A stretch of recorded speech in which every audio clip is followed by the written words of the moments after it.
All right, all right, all right. Happy Saturday, April 23rd. Oh, I The thought you were going to say Happy morning, New Year. Happy New Year, excuse me. Where are my manners? Happy New Year. What an amazing Earth Day it was. Um, I am, I don't know, Meg. I'm very happy after last night's show, and I wasn't even there. How are you doing? Let's just start with you. I'm doing so good. I mean, you might hear I sound a little throaty. I've been at 3 nights of a fish show, so, Yeah, my voice has got a little timbre to it now, which I'm just gonna roll with it. But just I'm do it. doing great. Yeah, I mean, these last few shows have been so uplifting. There's just been a really positive feeling to them, and it's definitely carrying me through. And I haven't been able to see 3 nights of fish in a row, and I'm heading into 4 tonight, in a very, very long time. So I am flying high and feeling grateful and enjoying every minute of this weekend. Awesome. I love Yeah. that. I love to hear that.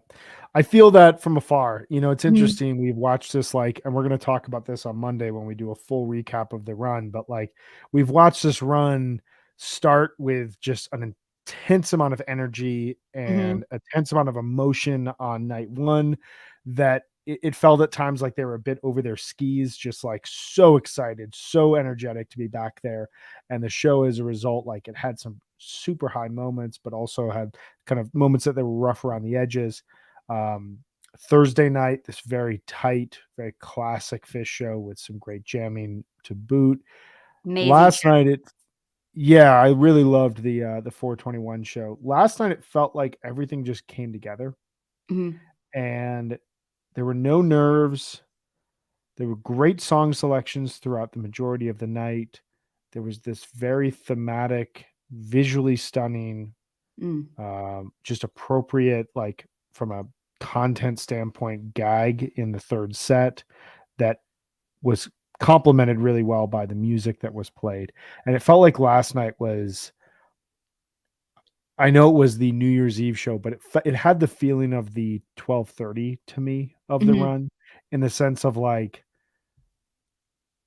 there's so much built up hype and excitement, but also every song choice seems to just like hit really well, and the music just goes deep with almost minimal effort. I loved last night's show. Yeah, I feel like even the songs that they didn't play for a really long time have beautiful jams in them. And Yeah, yeah, they just sounded really connected and beautiful. I mean, there were so many moments that I was just really impressed with the sound that was coming out. It was really unique, and I think they were really just trying out some cool stuff. It's beautiful. it was great stuff, and we are going to bring on two guests here today. We have Seth Gordon-Lipkin, who's going to be joining us, as well as John Bonanno. Really excited to talk to these guys. They were both at the show last night. We were talking a bit before we went live here, and I think we're all kind of on a similar page. So we don't want Mhm. to give you all a fluff party. I think we're going to dive into the nuances of it, but it's really good to everything I'm seeing in terms of people's comments about the show, everything I've heard in terms of like private chats I've had with people, like everyone seemed really, really high on what the band did last night in a cool way. And I think we're going to break down what we all really enjoyed about it. Yeah, this is the most Before positive I've ever seen Fish Twitter. I don't know if it's just who I'm following, but pretty positive right now. Now that you've said it, Yeah, it's all sorry, going it to just turn. ruined it. It's all going to turn. Um, no, it's, I agree with you. I think and we're going to get into, I have some thoughts about like the why of that, because I feel like the band really just knocked the gag out of the park in a lot of Mhm. ways for a lot of really unique reasons. And like, the challenge and the dual challenge and enjoyment of Fish is once they do something great, that they're evolving and thinking about the next thing. So Mhm. like, who knows, whatever, like, the New Year's gag at the end of this year will be, how that will be attracted, and how that will be um uh received by the larger fan base. But whatever they did tonight, like, just everything seemed to come together, and I'm really excited to dive into it. Before we do that, because we have three sets of music to talk about, plus an Ooh. encore. Fish gives you an encore. It's pretty crazy. You don't even have to clap. They just come out for the encore. It's amazing. And a really good encore. We have a couple of bits of business to share with you all. First and foremost, we want to encourage everyone who's listening, everyone who's hanging with us, to subscribe to Osiris Media on Apple Podcasts for HFPod Premium. It's an excellent way to support what we do here, and it's a great way to get ad-free as well as bonus content from the HFPod team, the Undermine team, as well as a number of other podcasts here at Osiris Media. In addition, we have two excellent sponsors that we want to tell you about here for the show here today. The first is Sunset Lake CBD. Sunset Lake CBD's line of smokable hemp products are for the old deadhead. That's Jonathan out there. Also the young fish fan. That is me, 2.0 child here. Searching for the mellow body high. Smoking CBD has all the benefits of high THC cannabis without the paranoia or the anxious side effects. With 9 different strains from this year's harvest, there's something for everyone. Hawaiian Haze is awesome for an outdoor show, and Cherry Abacus is best for the end of the night. All the flowers grown, cured, and trimmed by Sunset Lake CBD's farmers. Even better, Sunset Lake CBD's farm-to-table approach gets you great pricing on premium CBD flower by shipping it directly from their farm to your door. I love Sunset Lake flower. I've talked about it a ton here on this show. I have the Hawaiian Haze right now, and I indulged a bit last night, and it was fantastic. It was the exact mellow buzz that I needed. I had kids at home, some friends over. I had to be both entertainer and dad while watching a fish show, while taking diligent notes so I could go live today. And a little bit of Sunset Lake CBD just set me in my right way. It was perfect. It was exactly what I needed. So I'd encourage you all to check them out today at sunsetlakecbd.com. Use the coupon code HFPod for 20% off all products. Sunset Lake CBD, farmer owned and Vermont grown. Meg, you want to tell us about a really cool bar that is putting on some fish themed pre-show, post-show festivities for everyone? Yeah, the bar at Moynihan is awesome. It's in the Moynihan Train Hall, which is brand new, newly renovated. It's gorgeous. It is right next to MSG, next door, across the street. It's so convenient. You should really check them out for your pre and post show hub for fish at MSG. Not only do they have this exclusive Sierra Nevada foam Pilsner available, but it's at a discounted price. And they've got that at the bar. This is by the original Penzi team, which many MSG concert goers might remember from kind of pre-COVID days. But this is a really great place to go before Fish Week at MSG. The bar at Moynihan is just a pint's throw away from the garden, and it's in this new train hall. And I talked a little bit about it yesterday, but they have amazing food options around that you can bring into the bar, not expensive, like really good quality food. So it's a great place to get some food and a drink, and definitely run into other people going to the show, which is super fun. They have a great DJ. It's a great place. So you can go over to moynihanbar.com, or you can follow them at the bar Moynihan for more details. If I was in New York, that's where I'd be going. Yeah, it's really cool. I sent friends there on Wednesday and Thursday, and they all had excellent reviews of it. So I would definitely be hanging there myself. Should we bring Seth and John on? Yeah, let's do it. Let's do it. I also want to encourage anyone who's hanging with us here on a Saturday morning, even if you're worse for your wear, hanging out after 3 nights of fish, trying to scarf down that bagel, trying to put down a couple cups of coffee so that you feel like a human again. Whatever you're doing right now, share your thoughts about last night's show. Even share your thoughts about the run overall. If you've been there, what is it like to be back at MSG for the first time in some time? But what were your thoughts on your favorite songs, the gag overall? We'll share the comments and we'll talk through them. But for now, we're gonna bring on Seth and John. How you guys doing? Hey guys. Doing great. Awesome. Welcome to the show. Thank you so much for joining us here today. Thanks for having us. Absolutely. Seth, I want to start with you. When was your first fish show, and what was, if you keep track of the numbers, what was last night for you? Yeah, my first fish show was Merriweather 09, kind of a weird entry because it's pretty universally known as a bad show. It was my first one, so it was great to me at the time. Yeah. But last night was, I think, like 106 or 107, Nice. and probably like my 50th at the Garden. And it was really exciting to be back here for this run, and just so full of joy to be back in that room with all these amazing people. I love it. I love it. John, how about you? First show was 11/18/98 at the Bilo Center in Greenville, South Nice. Carolina. Great weekend. Last night was my 36th show, third time in the Garden, so it was awesome to be back there. Seen so many friends, just having a great time. And the last time I was here was not the best experience, so this was like the great time and being here for 4 nights. That's awesome. Yeah, it's such a special spot. You know, even if I'm not from New York, I'm from the Midwest, but like there was always an attraction of going to see Fish at MSG, and arriving there was like, okay, I get why they play here all the time. And every time you walk back in, you're kind of just like, this is Fish's home. It's an amazing spot. So how about, let me just ask you both really quick. Had you seen shows in 2021 or like, was this your first show post, I guess, since the start of the pandemic? Where were you guys at last year? I think John, Seth, you want to go? when you were at the Gorge. Yeah, I'll go. So last year I went to 2 shows at Hershey, and then I drove from Delaware to the Gorge and back for the Gorge. Damn, that's a drive. That's awesome. Flying and getting a rental, and I was like, screw it, let's drive across the country. So that was awesome. Driving home was a little rough. And then I saw 2 almost tab shows, DC and New York, Radio City. Oh, cool. So that's been my kind of 21. Yeah, and I did the Gorge, and then I was at some of those John Fishman's almost tab shows, the one in DC. shows. Yeah. Those were so awesome. Yeah, that was fun. I was at those too. Yeah, I've gone back and listened to those in the months since, and it's just wild how, you know, I mean, the nature of Fish, the nature of Trey, the nature of Fishman is improvisation, but like at its, you know, it's a rock show that like features improvisation, and those shows are just like as open-ended and like anything is possible in the music. It's really amazing to go back and listen to what they were able to do. We'll jump into last night's show. Had you guys seen? Had either of you guys seen the 2 shows prior to this at the Garden?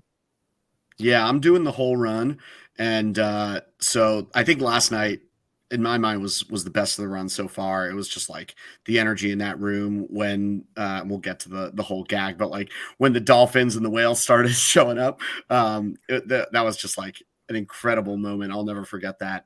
And the improv in set 2 last night was like stellar, really great.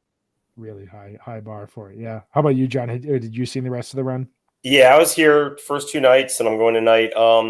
I just felt like a building like step up from like night 1, just getting like feeling good, feeling the place out, and then the energy of night 2, and then this just kind of built off that and just like free flowed and just kind of like rocked and jammed, you know, through like different waves of peaks and higher peaks. Yeah, I got that vibe. I mean, it's interesting how they've set this run up, because I'm trying to think, the other New Year's runs that don't follow the traditional track of 12, 28, 29, 30, 31 that cross into January.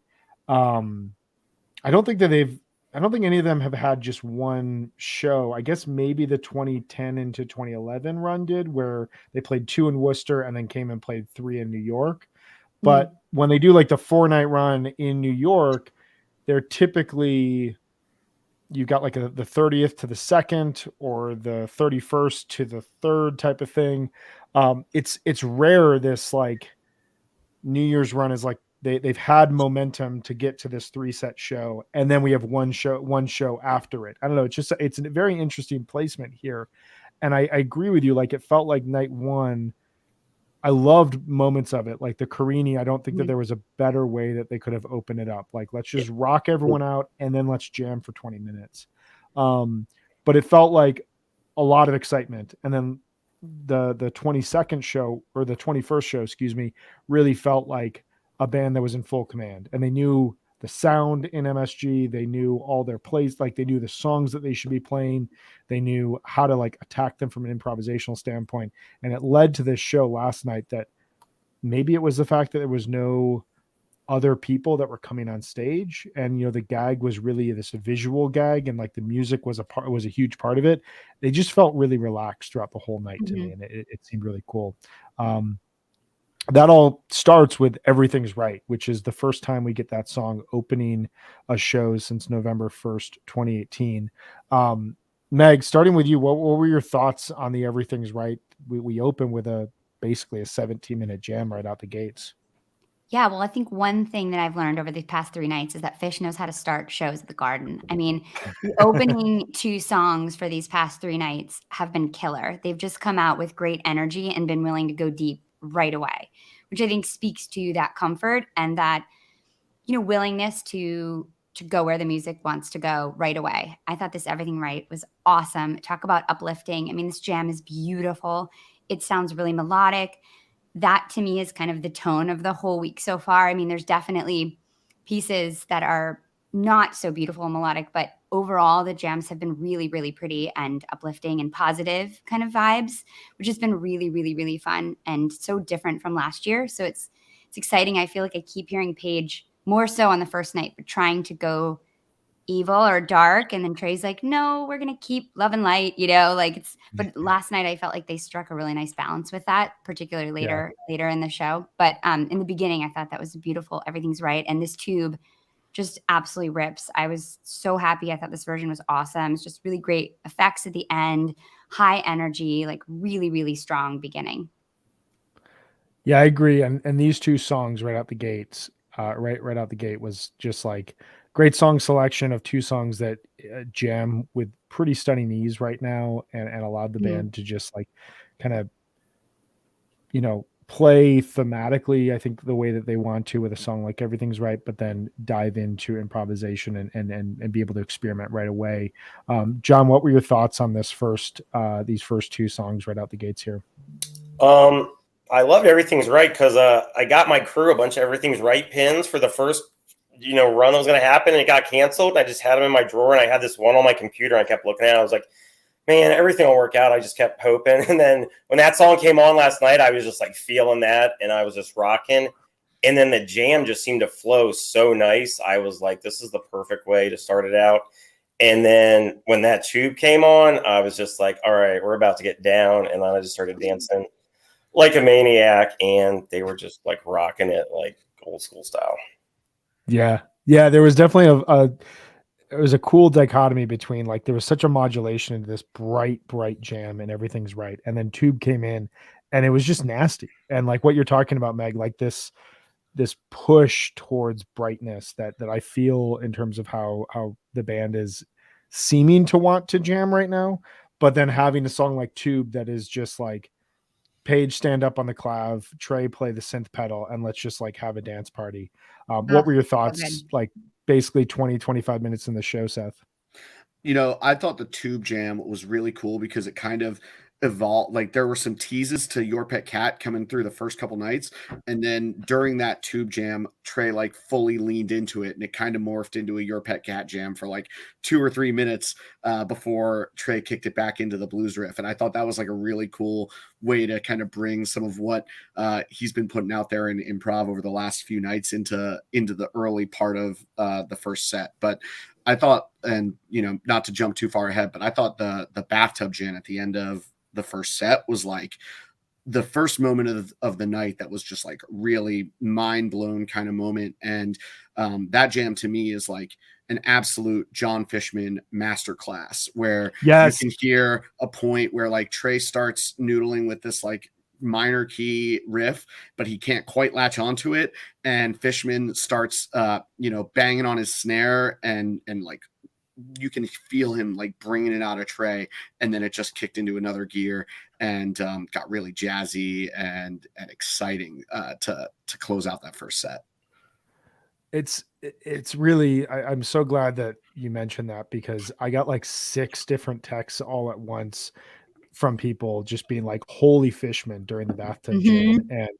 And one thing that's been cool about this run from afar is there's new camera angles that they're utilizing in the webcasts.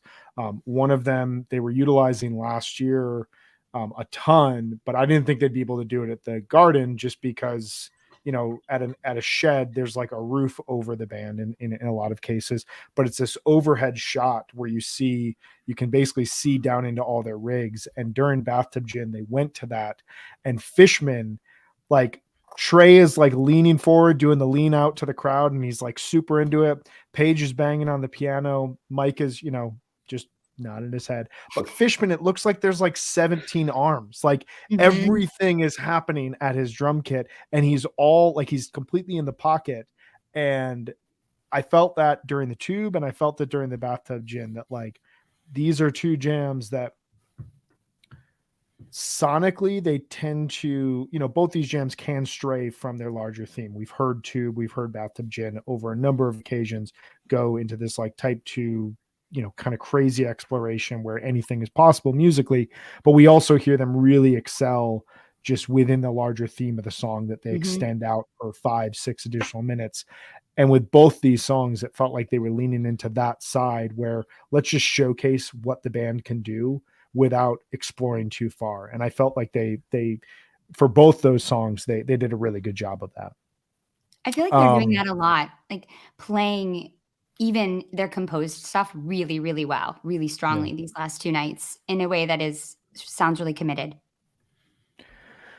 Yeah, I mean, I find sometimes as a listener, I love improvisation from Fish, but I find sometimes, especially since coming back from the pandemic, like just appreciating when Fish is playing their composed material and when they're just playing their songs well, and just appreciating like the simple aspects of the band rather than being like, okay, let's take this into a jam. And Tube and Bathtub Gin really kind of exemplified that to me. I don't know, Seth, John, you guys have any thoughts on that?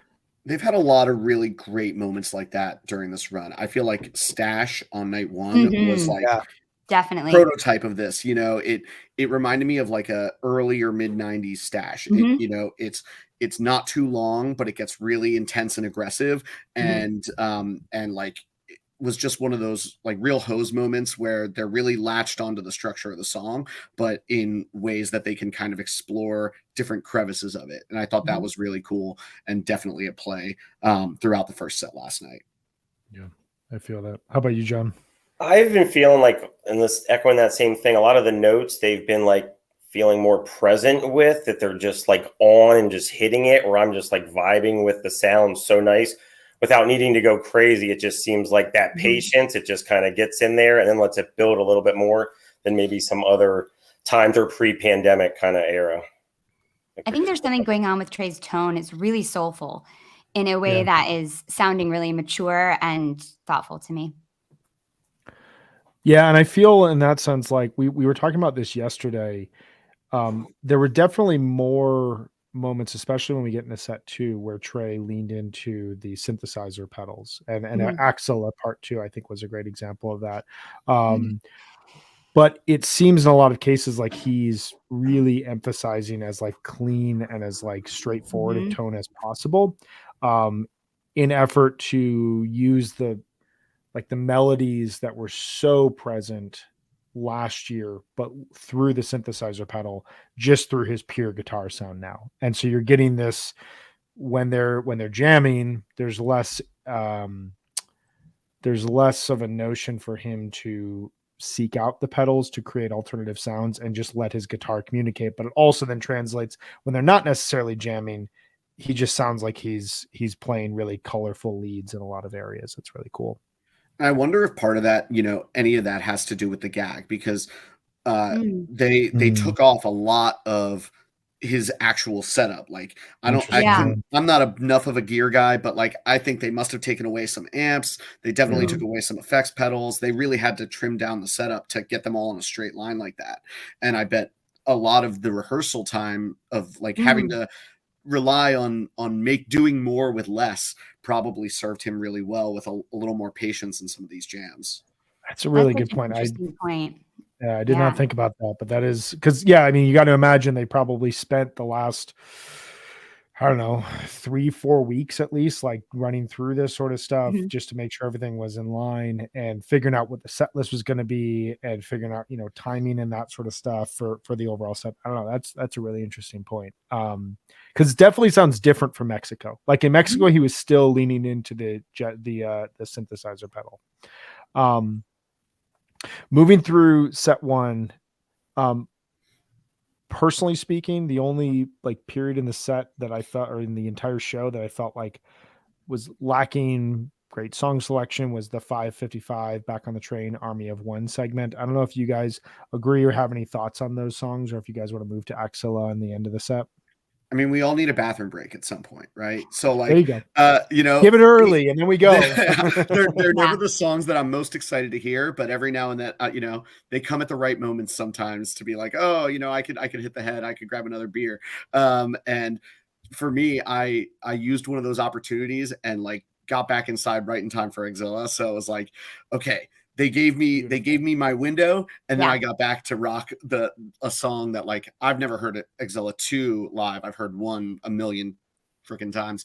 But like the part 2, that's the one that I really connect to lyrically. So it was like very exciting Yes. for me to be able to Thank you, yell, Seth. never understood what my Thank body you. was for. Yeah. Thank you. The lyrics of Axilla 2 are so good, and they're Yeah. so much better than Axilla 1. And that was my first Axilla 2, and I was so excited. We talked a lot about it when we talked about Hoist on the pod earlier this year, and I was so thrilled when that came on. I was thinking of Jonathan Hart. I was just like pumping my fists. I was so happy. That was an awesome moment. The jam out of that too was super cool. At one point, Mike is like yodeling. It gets like really interesting and like weird. And That was I awesome. feel like those were the moments when the band really excelled last night, when they were like spacey and quiet, and like especially in the third set. But yeah, that was kind of like the first hint of that. I felt like that was definitely my highlight of the first set. Not even the yodeling, and then I caught it this morning. I didn't catch it when I was watching the show last night, but he gave 2 quadraphonic top lane quotes, which I would like. Is that what he was quoting? That was what he was quoting. Wow. I was driving my car this morning listening to it. I just like had to like pull over and like freak out for a second, because I was like, you get it, Mike. You get That's that we cool. want. I was listening, but I was like, what am I hearing right now? Right. Yeah, he's yodeling, just yodeling. I was like, I love the yodel. Yeah, with the Kong yeah. and all this. He's like, I'm trying to go deep, guys. I'm trying. Yeah. Trying to go as deep fish knowledge as possible. Yeah, Axilla, I was texting with a friend during this, and he was like, that closing jam to Axilla 2 was such a launch pad for the band that they never utilized in 94 and 95. And like, what an amazing history we have now for this song that like exists in this tiny window. And then Axilla 1 comes back, and there's no sign of Axilla 2 for close to 30 years. And it returns as like this just crazy bust out after the 3rd longest Fish jam of all time in that Shoreline Soul Planet segment. And then it comes back at this crazy Vegas run, and it's played for 21 minutes. And now it comes back at this like weird rescheduled New Year's run, and it's like jammed out in the middle of the first set. Like, such an interesting history for a song. And like, whenever things like this happen, I'm like, I'm so glad Fish came back, that they could write these new stories of songs in a way that like, if they never had come back after Coventry, like Axilla 2 just lives in this tiny little window. And now 20, 30 years later, we have this new journey for this song. And it was awesome, and a very seamless fade back into the riff when they ended it. It was great stuff. And I feel like it suits what they've been doing the last couple of years really well, because I feel like a lot of the jams over the last few years that have been really amazing. I think of like the Deer Creek Simple, a lot of things that kind of just get rid of melody entirely, and they really focus on like kind of ethereal soundscapes, and that like the way that jam outro and Axilla starts just really lends itself well to that style. Totally. Yeah, it's weird when it's always cool when they've like written a song, like a new song that then lends itself to their jamming at that point in time. I think about like Mercury during like 2018 and 2019. Like, that song seemed to just like brilliantly lend itself to the band's jamming during that period. But then like an old song like this that comes back and they suddenly utilize it for jamming, it's such a cool thing. John, we talked just a couple minutes ago about Seth had mentioned Fishman's brilliance during the bathtub gin. What were your thoughts on this gin at this point in the show?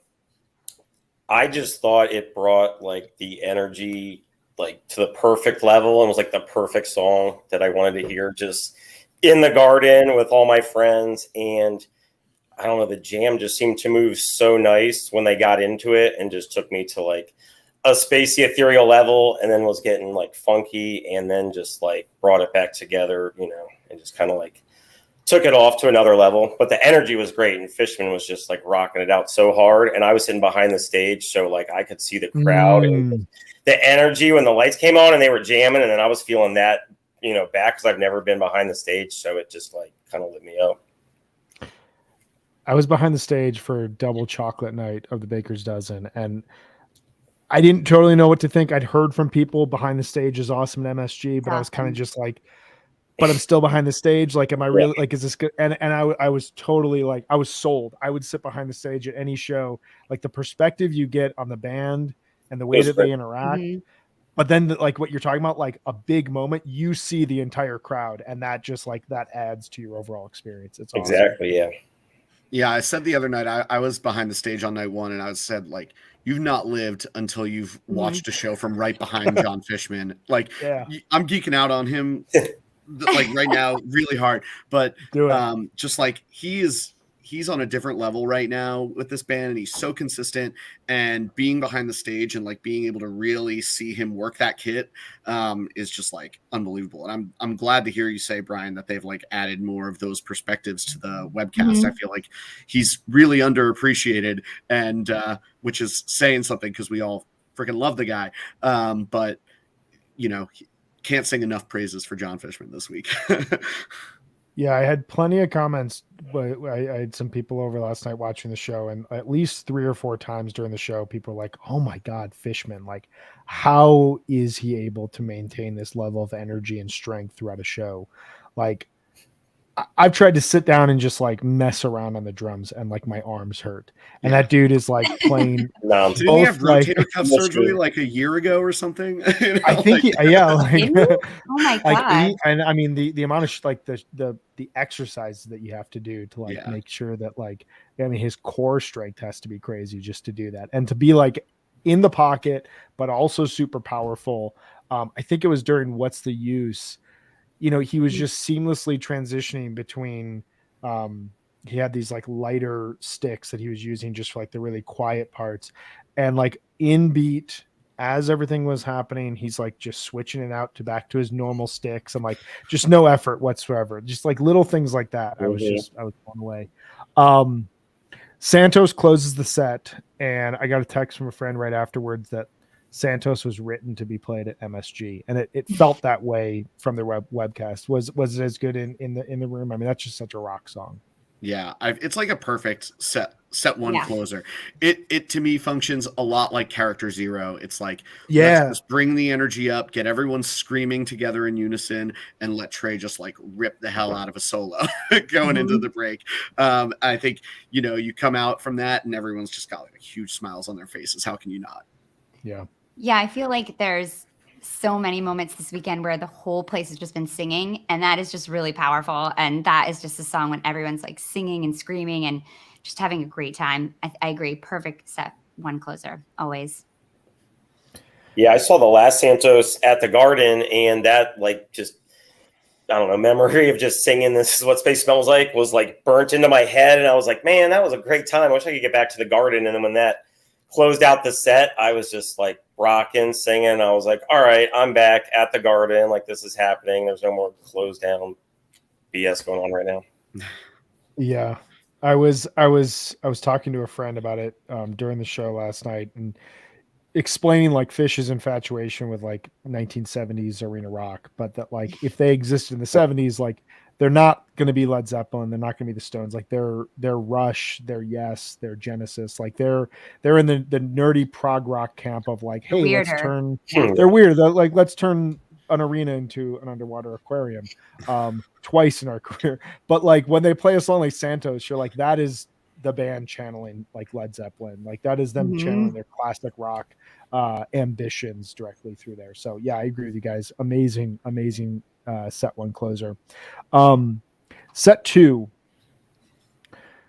So this spot on a New Year's run is usually either really, really well delivered, or the tension leading up to the New Year's set, you feel like the band is kind of not like stressed, but there's a lot of pressure leading up to the gag because there's probably a lot to coordinate and be delivered in a short time frame. When they do it really well, it's super fluid. Like I'm thinking like 12:31:98, that second set, 12:31:97, 12:31:95. Like these are like second sets that like you just press play and you are not skipping a track. You're playing it all the way through. I felt like last night had that quality where from like, and I re-listened this morning, really creative jamming, really good song selection, really good flow. When they walked off stage after Numberline, I was like, that's all we needed going into this, whatever the third set is going to be. Meg, what did you think about this set overall, and what were your highlights? Yeah, I thought it just flowed really well. I thought the segues were awesome. I also thought Set Your Soul Free had so many cool ideas, really nice textures. At one point, kind of at the end, he's getting to this kind of like screeching, piercing sound. I don't know what effect he was using on the pedal, but it was really different, really like high pitched. And then he was going into those like the happy birthday teas. And there was just a lot of playfulness, but also intentionality to the jam. And it was beautiful. I really loved I thought the light was really well placed. Fuego, like perfect song to play after light. Like you have this like really, kind of like uplifting, positive, dad rock light. And then it goes into Fuego and you're like, yeah, like this is great. And it's just like funky and fun and like darker, which was great. And What's the Use? I haven't heard since 1999. It's so beautiful. Oh, wow. I think we talked about it in like when we were talking about the shows leading up to the original New Year's run in like December, and I was saying how bad I wanted to hear this over this run, and so I'm so happy. It was beautifully played. I love when they get quiet like that, and just perfect to kind of like pop it into Numberline and end on this super happy, positive vibe. I thought it was an amazing set. Yeah, I enjoyed this greatly. I'm just thinking about Set Your Soul Free. I'm looking at the most recent versions. So last night, Mexico,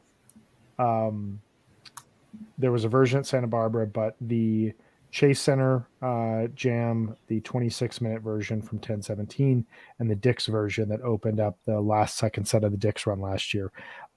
5 versions, 4 of which have been these stunning improvisational moments where the band just like, there's almost no effort. They end the song and it works a lot of the ways that like Light did itself. It works the ways that like Everything Was Right does, where once they start playing the song, you just know that you're in for an extended jam and you're in for a ton of creativity. And I felt like last night was no different. Seth, what were your thoughts on this Set Your Soul Free? Yeah, I thought Set Your Soul Free was great. I think like you're saying, Brian, like it is one of the best jam vehicles that we've got right now. Like it can go so many different directions. And I agree with you. Like it reminds me a lot of Light in that way. I think Light has been one of the most consistent jam vehicles since 3.0 started. And I thought it was the jam of the night, maybe the jam of the run. I thought that Light was like absolutely out of this world. But the whole set to me was like kind of this perfect encapsulation of 3.0 in a way. It was like a lot of the songs that have been the heavy hitters throughout 3.0, their most reliable jam vehicles. And what you were saying before about Exilla, like being a song part 2 anyway, that has kind of like gotten new life.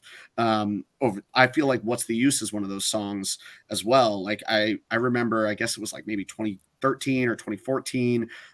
They busted it out after a long time not having it in the set list. And then they realized it can be this like really amazing landing pad to like mellow down the crowd in these powerful and beautiful ways. And I think they executed that really well last night. But what I loved about that whole set was like every jam was really different in its own way.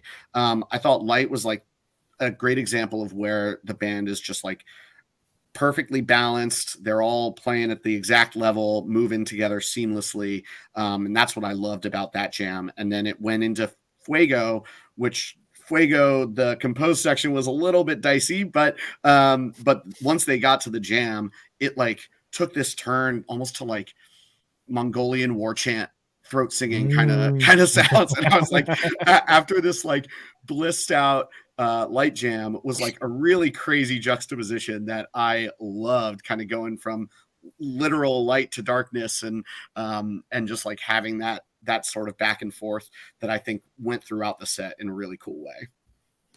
Yeah, I felt that. I mean, I felt like I have this as the strongest light that they've played since 12/30/18. I thought it was a brilliant jam. I think I'm right there with you. I think that this was the jam of the run for me thus far. It was so good to see Light come back as a big jam vehicle. It's been played less frequently over the last couple of years, and it seems in some cases like the band has been maybe not consciously, but like they've been tapping other songs for kind of, you know, this is the song that we're going to utilize as a jam vehicle, something like Set Your Soul Free or Everything's Right.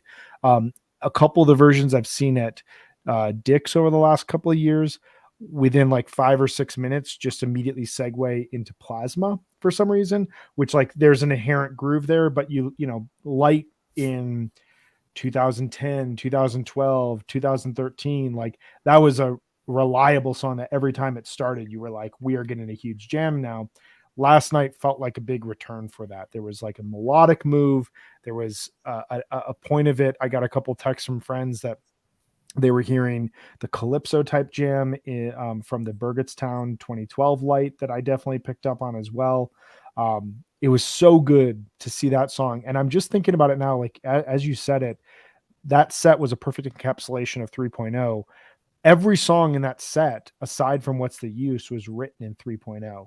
And there's an argument to be made. Obviously, What's the Use comes out of the Sick-It disc. It comes out of the Bearsville 97 jamming.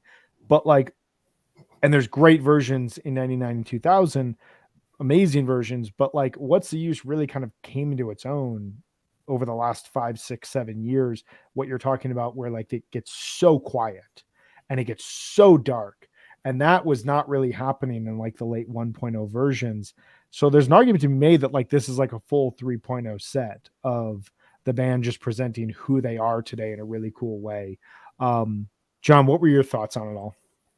Well, just since you're talking about the What the Use, just that sound when it came through and just the place got quiet, like there's some Fish licks that when I hear it, even if it's just like short and just sweet, like it just hits me so good. And I'm like, this is just like amazing Fish, regardless of if it's a crazy long song. I just hear that lick and I'm like, all right, this kind of puts me at home.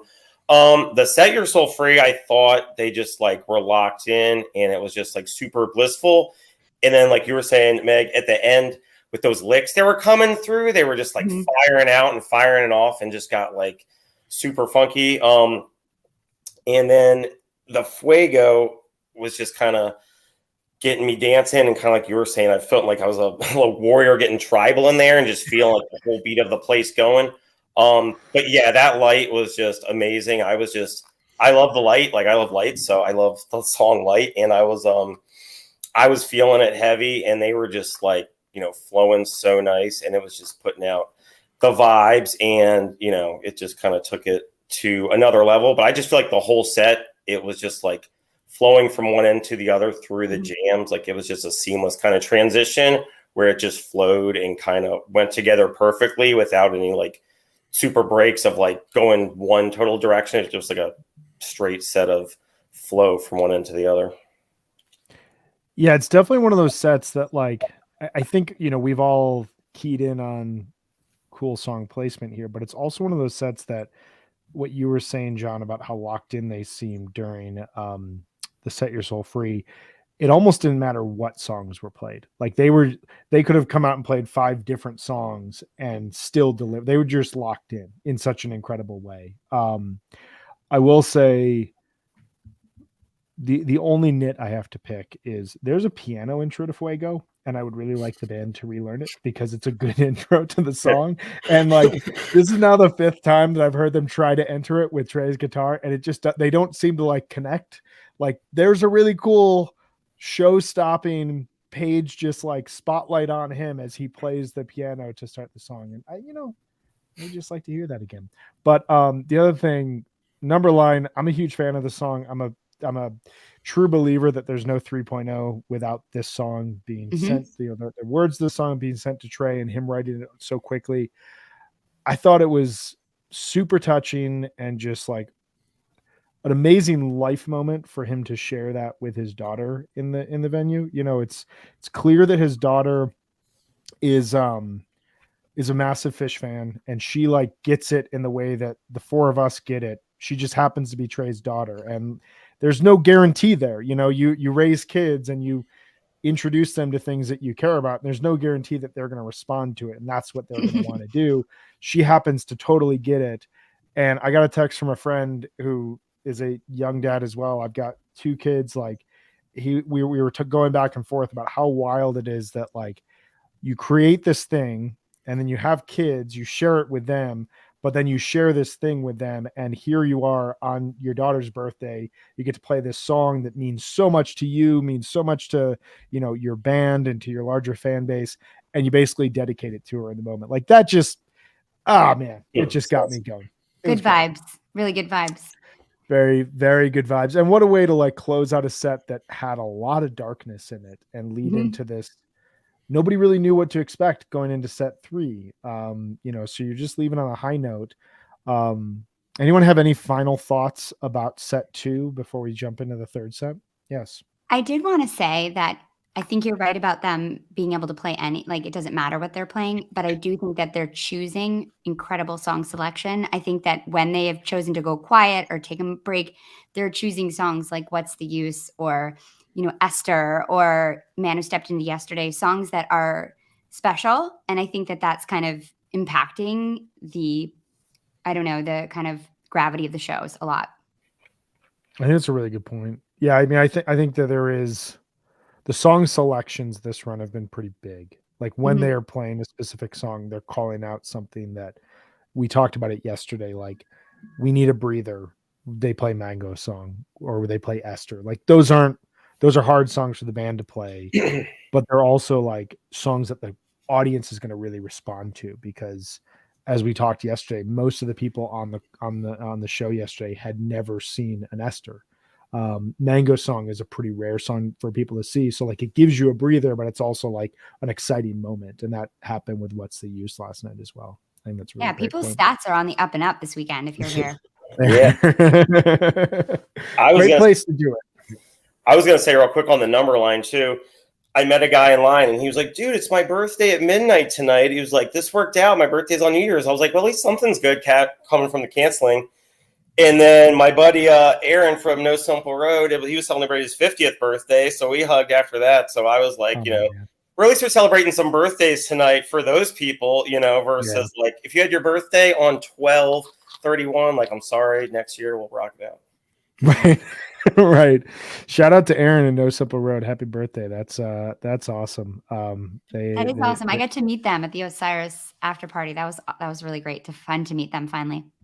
This is his first time in New York City, and he's no way. Be just off the walls. Yeah. So let's talk set 3. So I got some immediate messages from friends who had gotten into the venue who were like, "What? No balloons?"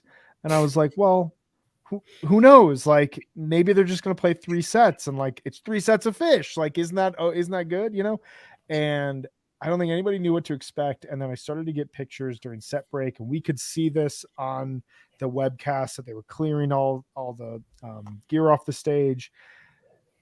But you still didn't know what to expect. And I've got to say, and I messaged a bunch of people about this before the set started. I said, please, I just don't want to see any platforms. I can't deal with that again. Like I can't deal with the stress. And what do? They come out on stage and there's a platform. But I loved the thematic nature of like all 4 guys on one platform. Like we got you. Like if something goes awry, we're all together. I think that was the starting point. Trey is like, if we get stuck this time, I want you guys up there with me. Exactly. I'm not getting stuck alone this time. He said he told his mom no platforms. I was like, what is this? I loved like visually from the start of this, and I want to turn to you guys, but like from at home, like visually as Free was playing, you're starting to recognize like, okay, the screen is really going to be an element to this. And it's almost going to be an element like how the Hourglass set was, where it's visual and the music really dominates. But Meg, starting with you, what was it like visually in the room? Amazing. I was actually right at the front of the 200 section on the side, on page side. So I saw it it was an incredible view of the stage, but I saw it from the side, which was cool and different. And what was really great about when they started playing free and when they started going up is that they started to move around. That was so cool, where Trey was playing to the back and to the sides. And that was really, just one of those moments when MSG feels really round and intimate in a way that is incredible for such a big room, but it really does feel that way a lot of the time. And that was it. And I felt their design element and their production team is so incredibly top notch. I mean, those lights, Kuroda was just, when the laser lights started going off during free and they started hitting us, like that was just a moment I've never experienced. It was like so incredible. And to have them playing this song that's such an iconic old school Fish song, it was just a really, really powerful moment. It was awesome. The crowd was just incredibly excited. It was so cool. Yeah. Seth, where were you at in the room and what was it like visually for you? Yeah, I was Mike's side, lower bowl. It was unbelievable. And I've got a lot of thoughts on this gag that hopefully I'll be able to say any of them coherently. But what I loved about it was like how it kind of it unfolded in layers. Like you could peel back one piece at a time. And like, if it were just them going up on that platform and having the projection screen of that white sheet below them on this elevated stage, that would have been really cool. Totally. And so like, cool. It says free on the projection, rad, they're up there, sweet. And then all of a sudden there's dolphins and, it's like, so it's like just the way that you thought you knew what the gag was, and then it turned into something else like 5 or 6 times. And one thing that I think is really interesting about this gag, and I like kind of wish they had the chance to do it in December. I just saw Alt J with Portugal the Man a couple weeks ago. Some of you may have seen that tour, and Tool on their big tour right now. And both of those bands are using similar kinds of technology to like have like visual projections around the band in this way. And I feel like they were, Fish was really trying to be on the cutting edge of it, and they just got pushed back a few months. So like they were going to be one of the first places we ever could have seen that. And so it's really, cool that they got to have that moment. And you could tell over the first couple nights, like Trey was turning around a lot more than he typically does. And it was clear he was thinking about what that view is going to be like when he's up a little bit higher with all those people in like the Madison Club part of the garden and stuff. And it was a spectacular gag. Like just one of the coolest things I've ever seen. And I heard a lot of people saying, they wish there were a balloon drop. And me and my buddy were talking about it this morning and realized that the rotors on the drones that were flying all the animals around would have popped every balloon in the room. Yeah. That's why they couldn't do balloons. That's interesting. Yeah. And the confetti I thought worked really well for like the vibe of like being under the sea. It added to it. So yeah, I mean, I think like and bubbles, the layers, the bubbles were amazing. I actually spent so long trying to figure out. I was like, are there pieces of paper? Are those textures in the lights? Maybe that tells you a little bit more of where my head was, but I was like, what is actually happening? And then I started seeing like the bubbles float over us and everybody was like, what? It was so, they really 3-dimensionalized the whole space and used all of MSG for the gag, and how magical it was to watch these giant balloons floating around. That, I mean, the whale was really realistic looking. Like the dolphins kind of look like balloons, but the whale was really realistic. And just watching this like huge animal and feeling like you were snorkeling or just in this experience. I mean, it was honestly, I think it was my favorite gag I've ever seen. I was like right next to the section where that whale came out, and everyone's looking around at all these dolphins, and then I got my phone out looking, taking pictures, and then I turn around and I'm like, holy shit, there's and that's the thing, their production's like so high quality that you didn't even like see them come out. Like all of a sudden they were just there, and I didn't see them go back either. Like there was not a moment of clunkiness. It was all just super organic and really incredibly orchestrated. John, where were you at and what were your thoughts on it visually? I was in section 420, right behind Paige, looking down. And this girl was next to me. It was her third show. And she was like, what's about to happen? I was like, I have no idea, but it's going to be super crazy. And I'm looking at the stage, I'm trying to figure out, but it was so unexpected, which Fish does. I was like, what could they do after Sci-Fi Soldier? And I was like, this is ridiculous, but it kept building into different levels. And then the music just flowed so nice. But yeah, when the Dolphins came out, but then like you said, it's like when the Dolphins went away, they were gone and the whole vibe switched in a second. And I was like, they are just on point with this production. But it just seemed to like flow nicely with the way the projection lights were. It wasn't like crazy over the top. It was just like a whole nother vibe and level and like a creation of a space that, yeah, I basically felt like I was in an underwater aquarium watching like, a whale swim by, like what it would have looked like, if I was actually not It scared. really did feel like that. It was crazy. It was like when you're like up on the tank and like the aquarium. I mean, it was pretty cool. I've seen a bit of this, and a buddy of mine and I were talking about it during the set last night.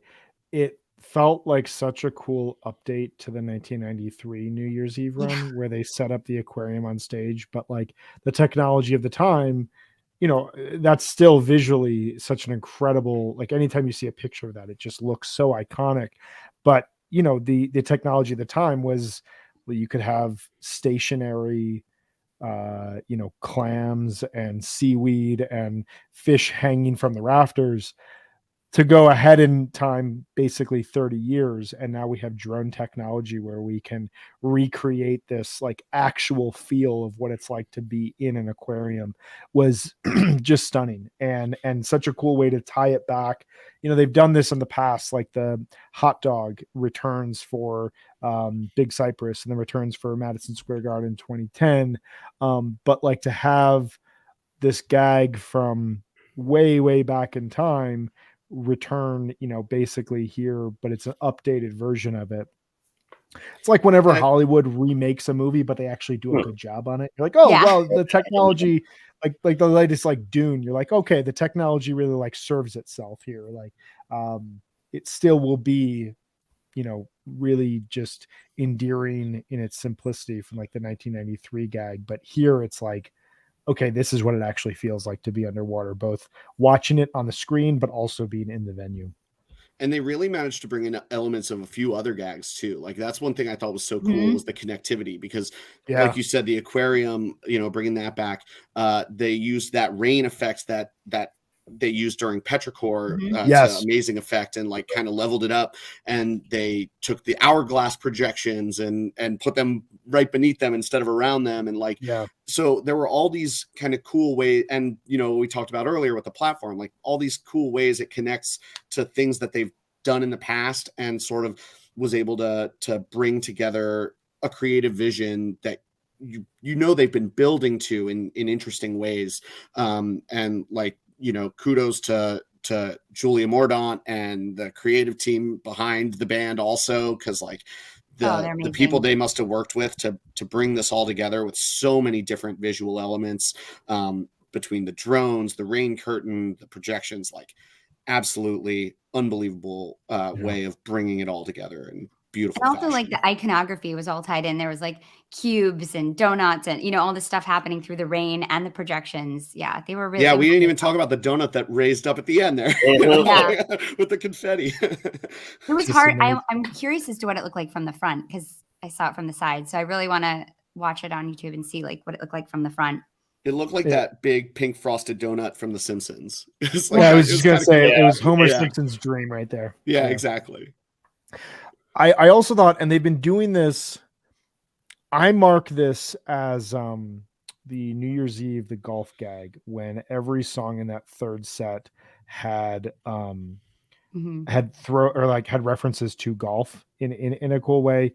And then they did it again. The pirate ship. Well, the pirate ship, all the ocean songs. I'm trying to think if there were other elements of this, but like last night, all the song selections were so in line with, they were referential to what was happening. The seaweed and the slime and a little bit of melt, obviously sand, waves, a wave of hope, free being floating on the ocean. Like they did such a great job crafting the set list in a way that felt like a wink to what was going on, but was also subtle enough that it didn't feel like they were beating you over the head. And I felt like sometimes their New Year's gags feel like a practical joke that's just blown up in a stadium. And here it felt like it was very subtle. It felt like this could have just been like a festival set in some cases, where the design elements that we're talking about and the execution of that, plus the music, it adds so much to just be like, I re-listened to this, and it's one of the only New Year's Eve third sets that you don't need to watch it. Like, you can re-listen to it and it holds up. The waves, the sand, the split open and melt, these were really, really good jams that you don't really expect in the third set of a show like this. Yeah, like they could have crammed 6 or 7 more water songs, like Theme from the Bottom, Foam, like the list goes on and on. I was thinking maybe they would do Once in a Lifetime and find water at the bottom of the ocean, and like they could have just packed it all in, but instead they really let the songs that they chose and aligned the visuals with, they really let them breathe. And I think Sand was like a great example of that, because they could have just made it a short 5-minute romp through sand, but it really had legs, and was, I think, probably like the most intense part of that set, especially after just like this blissful waves where we could all just like kind of gaze up and admire all this insanity going on around us. And then Sand was like, nope, don't forget, we're here to party. Yeah. That was a great moment. That was a great moment. I really loved that end of the third set. I mean, it was really well played too. And the encore was incredible. Oh yeah. Remember when that sound of the water freezing started piping through the PA? I don't know if that came through on the webcast. Oh, it did. Like, oh my God, that was so cool. Is it going to be more gag and then an encore? It's like, it kept me guessing like all the way through to the end. Yeah, it was so cool because they like lowered the stage and made that crackling sound, and then they left and they came back on. And this is a great version of It's Ice too. Has it ever been an encore before? Its first appearance as an encore. It rarely makes it as a second set song, especially of late. There's a couple versions from the late 90s. But yeah, it's the first time as an encore, which just such a cool spot for it. It's a composed, I'll take any riff song at any point during the show. It's one of my favorite Fish albums ever. And but yeah, this song in this slot, it leaves you hanging in a way, because usually the song comes like midway through the first set, and I loved the way that like they went through it and then they ended it and they kind of faded out as they were leaving. John, what were your thoughts on the jams in the third set? Well, I was thinking at one point, I don't know if you guys remember, there was like Trey was just straight up making whale noises with his guitar and like communicating with the whale. I was like going back to like Star Trek when they went back in time. I was like, this is like a straight whale communication coming through Trey. And I was like, what communicating? But yeah, everything just flowed. The sand was just so rocking, and like they just went from like an underwater vibe to the dolphins were gone to just like we're in the sand vibe. But yeah, I love the It's Ice closer. I just thought it just sounded so great. And then it's like they went away, came back, and just like rocked it out. But yeah, it left you just kind of, thirsting for a little more, but just like put you off on the perfect kind of like way. And just the song selection, you were saying, it wasn't over the head with just a crazy, like, hey, we're going to give you 1 million of these. It was just a nice flowing set where, yeah, you can listen to it back, but it kind of tied everything together with the whole like water vibe and just going like deep down, kind of to the center and getting there. It felt in line as well. Like Trey wishes everyone a happy Earth Day at the end of the set. And it felt in line with like, this like conservationist mindset of like, we don't need to like go overboard. Like we don't have to play like 7 or 8 songs. Like we can play just like, we're going to let these songs speak for themselves, and we're going to like, recycle jams within them and allow jams to like, speak for themselves. I don't know. There was something I was like, it felt very much, there was no overkill. There was just, we're going to utilize what we have. We're going to be resourceful, and we're going to allow the music to speak for itself. Your point about the whale noises, I loved it. And it was such a, like, it felt to me like a callback to 2010 early 3.0. Trey used, I think it was a pitch shifter. Like a tremolo pedal or something. The tremolo pedal, yeah. And it was dubbed the whale call by the fan base. And it was not a endearing name, because every jam there was this like, wow, sound that Trey would play. and it at times felt like a crutch, and it felt like it would take them out of like whatever creativity they were in. But like that was what he was feeling at the time, and I loved him actually calling a whale and like it sounding really, because his rig has definitely improved in the last 10 years in a lot of cases, where like those sounds sound more natural now than they may have in 2009, 2010.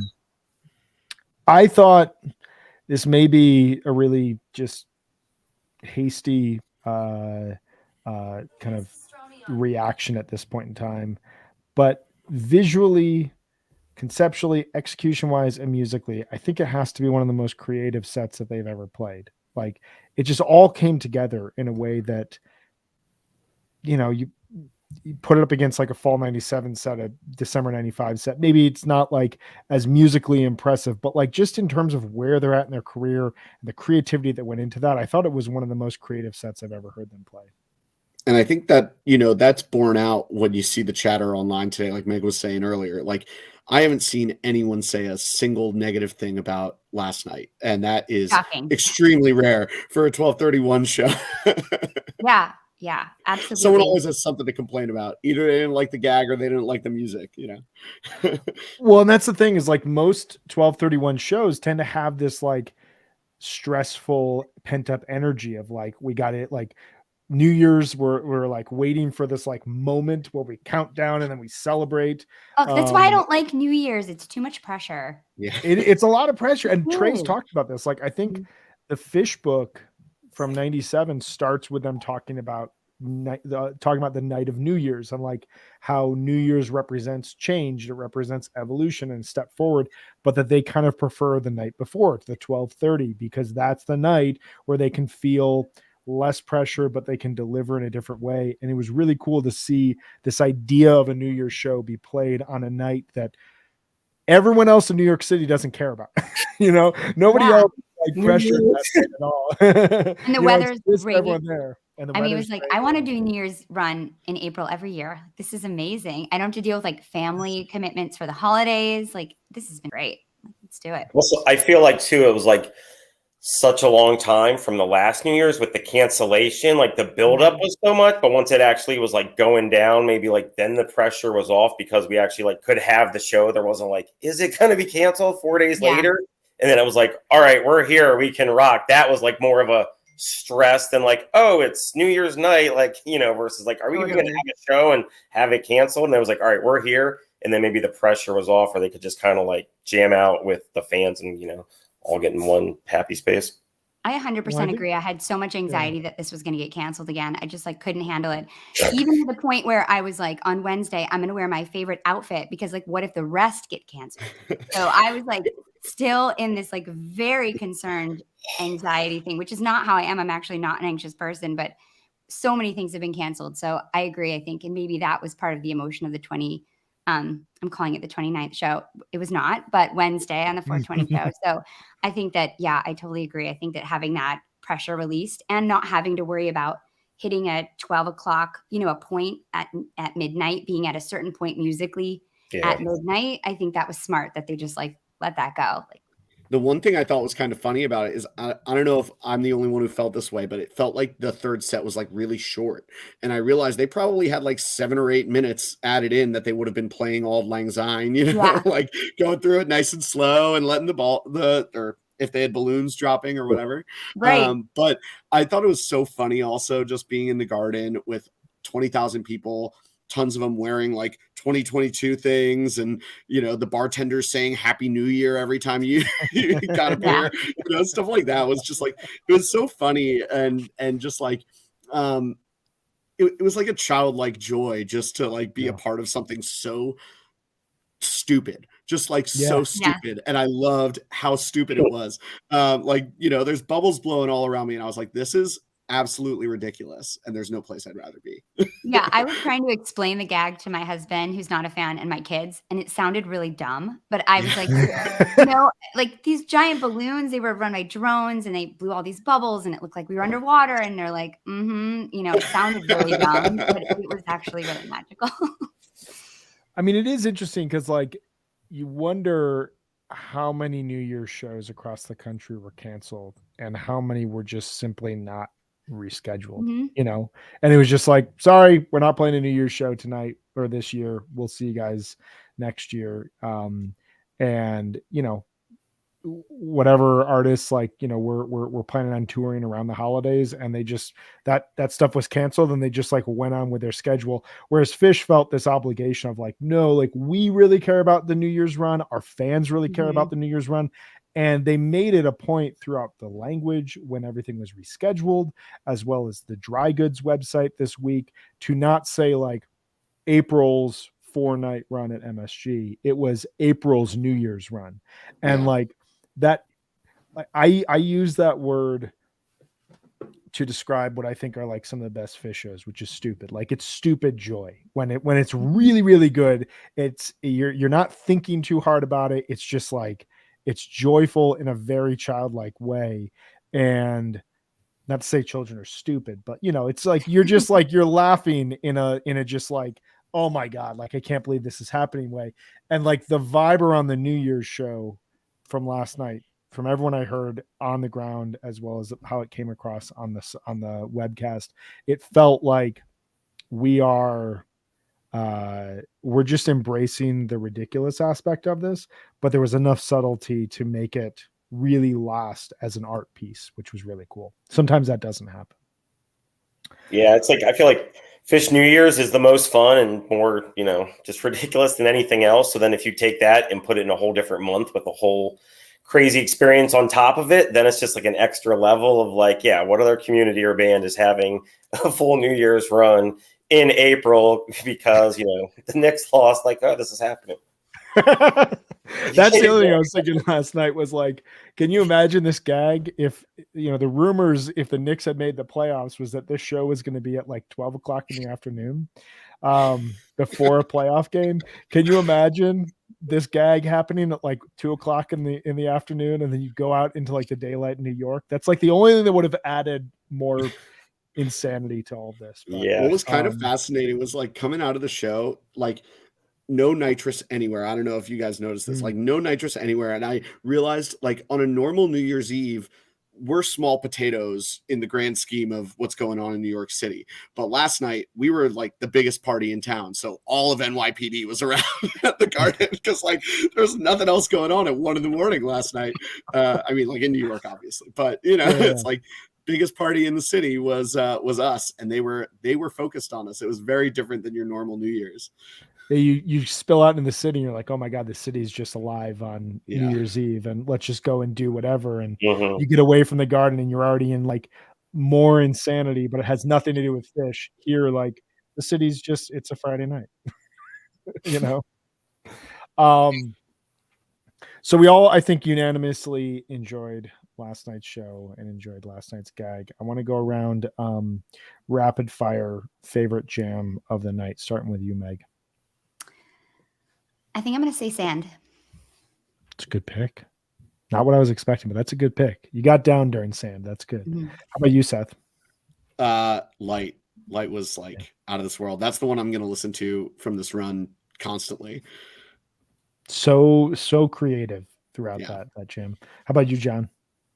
I was just really feeling that split open and melt at the end when that seaweed come down. It just hit my soul, and like I was just like so happy, and I was like, this is just like the perfect way for this, set to kind of go into. I love we've been on for an hour and 15 minutes, and the first time we mentioned the seaweed. Yeah. So good. Yeah, no, that's open to melt. Like that song in that slot, that usually set to closing spot, has been so strong over the last couple of years. And for them to put it that deep in the show and it tied in with this underwater theme, oh man, just so good. For diversity's sake, just because last night had so many great jams, I'm going to Set Your Soul Free. And I think if you made a playlist of Set Your Soul Free, Sand, Light, and Split Open and Melt, you're in a pretty good spot. And I know I'm leaving Everything's Right, Tube, Gin, Waves, Axilla, Fuego, all this stuff on the table. But we had some good fish last night. Seth, John, I want to thank you guys so much for coming on the show today. It was a total pleasure for us to have you guys on and break this down. And I hope you guys get some probably much needed rest today and enjoy the final night of MSG. Yeah, hydrate and nap and get back out there. If I see Very you nice. out there, come It say was hi a to lot me. of fun. Yeah, All thanks, right, guys. we'll do. Yeah, hope to And- meet you guys and- in person soon. All right. Yes, and hit us up. We'd love to talk with you guys this summer if you're doing any Mhm. shows. So hit us up. We'll have you guys back on. Yeah, definitely. Awesome. Awesome, guys. Have a Thanks, great guys. one. All right, see ya. Bye. All right. We got one more of these left tonight. How are you feeling going into this last one? I'm good. I'm tired. I I'm can tired, but I'm understand really it. excited. Yeah, I just haven't slept very well. Haven't gotten enough sleep. But my You family went never away for the do. weekend. You Oh, never they did. do during a run, but my family went away, so I've got the house to myself now. My dog even went away, so now I can just I'm going to get really good sleep tonight. And I'm going to I'm get down again tonight. That's it. We've got a That's lot it. of good things on the table still. There's a lot of songs still left on the table. Mhm. It's kind of crazy. Yeah, I've got two puppies right now that get me up between 5 and 5:30 every morning, and I'm thinking ahead to this Dick's run, and I'm just like, I don't know how I'm gonna do because Yeah, like when dog walkers come at 5 a.m. I don't know. I know, right? We don't send it like we've never sent our kids away for the Dick's run. Like we're just like we parent during the day and then go to the shows at night. Impressive. And I'm like, I may just need to send everyone away this year because Kids that and sounds like a puppies. really good kids and puppies may just need to just board them all for the run. At least for like the second half, because the first half you've got a lot of adrenaline. So I think, Mhm. maybe just for the last 2 nights, send everybody away. Have And some time for just you be and just do just it. be Yeah. just be.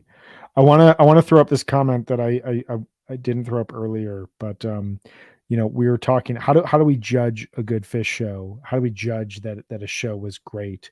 And we got this comment from Timothy Henderson that says, "My sole way of judging how great a show is without ever listening to it is by how much Meg is gleaming." Teen Meg. Shout out to Tim for that awesome comment. He Thanks, also Tim. said that we should pay her to go on tour as the official HFPod dancer on the floor. Just saying. You make a good case there. And Let's talk to the boss man. Let's talk to RJ. I love to dance, and I have been known to tear up a dance floor. So I you'd be would a take good that field job. reporter as well. I think it would work. I think That'd be so fun. that's a good idea. Maybe I'll do But some call-in from tonight. let's do it. Set Let's break? do it. Okay. Let's do some set break. But your energy through this run has been nothing short of impressive, both from a coverage standpoint as well as from just soaking in the run. So thank you. It's been a total Thanks, joy. Brian. Thank you. That means a lot. Absolutely. We will be back tomorrow. We've got 2 more days of doing this coverage. Tomorrow Good. we're covering night 4 at Mhm. 1 p.m. Eastern. We have 2 great guests that are joining us, Patrick Hickey and Joshua Sclaren. I hope I'm pronouncing that correctly. Patrick Hickey and Joshua Sclaren will be joining us tomorrow to break down the final night of Fish MSG 2022. I'm very excited to talk with them. That will be at 1 p.m. Eastern. And then on Monday, our normal show at 4:30 p.m. Eastern, we'll be doing a whole overview of the run. Just what does it look like as one complete piece? So stick around, enjoy that. It's been a ton of fun. Meg, do you want to tell us one more time about our friends at Sunset Lake CBD? I'd love to. Sunset Lake CBD is a majority employee-owned hemp farm, and it's located just outside of Burlington, Vermont. For years, Sunset Lake was a dairy farm. They produced milk for Ben & Jerry's ice cream, and in 2019, they diversified and they started growing hemp for CBD.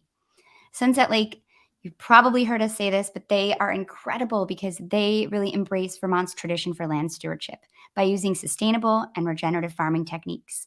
They build and protect healthy soils. They're 100% pesticide free. They use minimal tillage and implement cover crops and crop rotations.